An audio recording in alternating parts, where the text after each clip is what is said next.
Selamat datang di Business Inspiration. Saya Coach Cynthia Wiharja, firm owner of Action Coach South Jakarta. Dan sekali lagi kita bertemu di Business Inspirations di mana kita membawa narasumber untuk memberikan kita insight dan inspirasi dan juga strategi-strategi dan pola pikir mereka di balik strategi itu. The show is about real people, real business, and real inspirations. Hari ini kita bersama narasumber kita, Coach Marvin Suarso. Welcome. Thank you.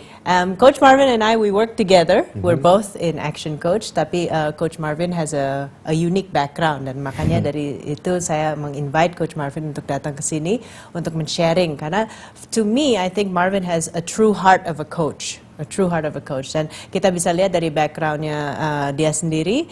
Sekarang Coach Marvin peringkat nomor 67 dari 1,200 action coaches worldwide.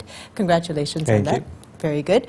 And but the unique thing is Coach Marvin also has a sports coaching background. So he used to be a sports coach, a soccer coach, a head coach for one of the Indonesian national team.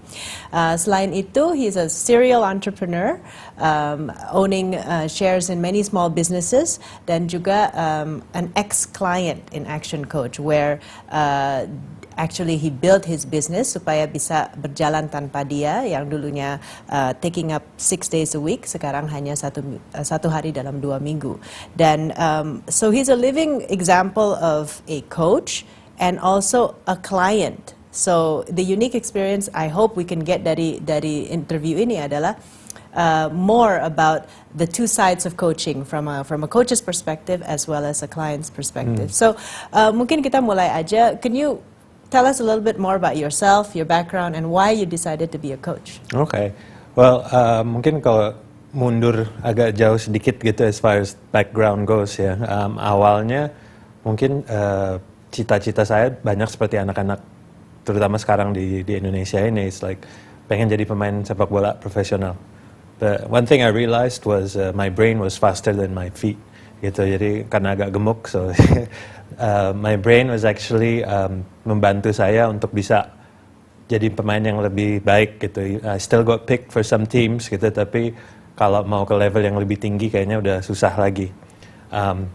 Yang saya perhatikan justru actually saya bisa menemukan pola-pola dari permainan itu, so I got really interested in coaching then gitu, knowing that I can actually still be involved in the game and helping people excel.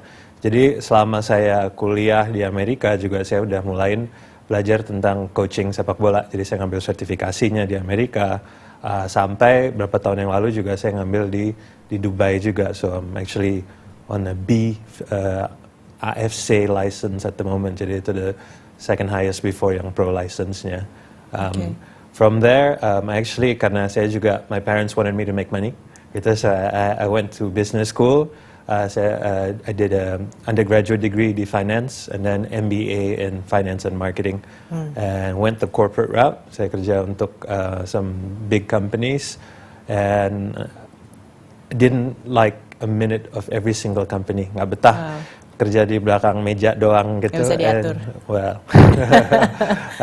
I didn't like doing the same things over and over again. Pengen tantangan yang berbeda-beda gitu. So kebetulan pas saya kembali ke Indonesia, pas krisis ekonomi.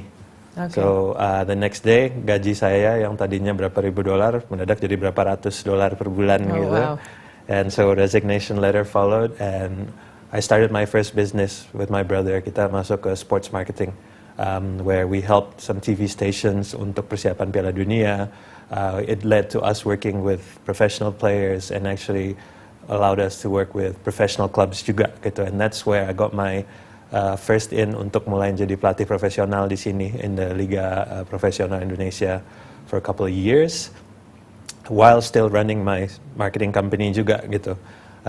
And then after I left the professional game karena frustrasi sendiri gitu sama birokrasi, akhirnya saya bikin sekolah sepak bola juga gitu. Okay. So again kombinasi dari bisnis dan olahraganya ini yang terus kayaknya memacu saya. And while I was running my own soccer company, I was helping ibu saya yang membuat sebuah sekolah tadinya dari tahun 74 gitu. And so udah sekolahnya udah 30-an tahun. Saya masuk ke situ, kita mulai tadinya cuma playgroup, kita bikin TK dan SD. Sampai suatu saat di mana kita merasa kok kayaknya kalau kita lepas kaki kita dari gasnya, dalam arti ibu saya mungkin berhenti dari situ atau saya mau break sedikit dari situ, bisnisnya nih kayaknya nggak akan sama dalam arti tujuannya maupun kecepatannya gitu loh. Jadi kita agak merasa kok kayaknya kita terperangkap nih. Ini it was the same things happening over and over again. Setiap tahun tantangannya itu, setiap bulan kayak gini melulu. It's quite depressing dalam arti we know we're doing something good. Kita punya tujuan yang membantu masyarakat, membantu ya anak-anak ini dan orang tuanya juga. Tapi kok kayaknya malah kita yang terperangkap gitu. Luckily waktu itu pas saya beli sebuah buku tentang real estate, kebetulan mau saya kasih ke istri saya. Ternyata yang nulis itu Brad Sugars. Saya nggak tahu Brad Sugars itu siapa. Dan Brad seperti kita tahu adalah penemunya Action Coach gitu ya. Jadi istri saya baca, and then she said, you gotta read this. Saya baca juga, wow, memang yang saya suka dari situ adalah informasinya tuh diberikannya dengan mudah. Ya saya kan punya MBA degree, jadi jagonya bikin segala macam ruwet gitu kan. Jadi begitu ini, and then saya lebih banyak lagi beli buku-bukunya Action.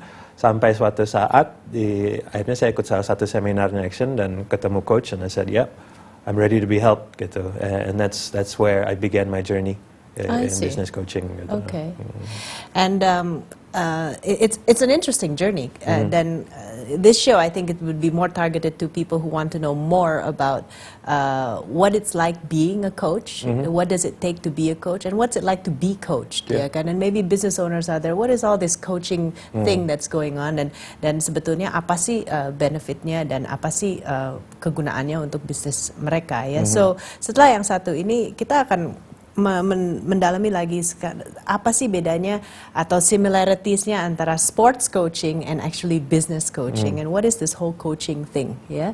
So setelah yang satu ini pemirsa, we'll be back at Business Inspirations.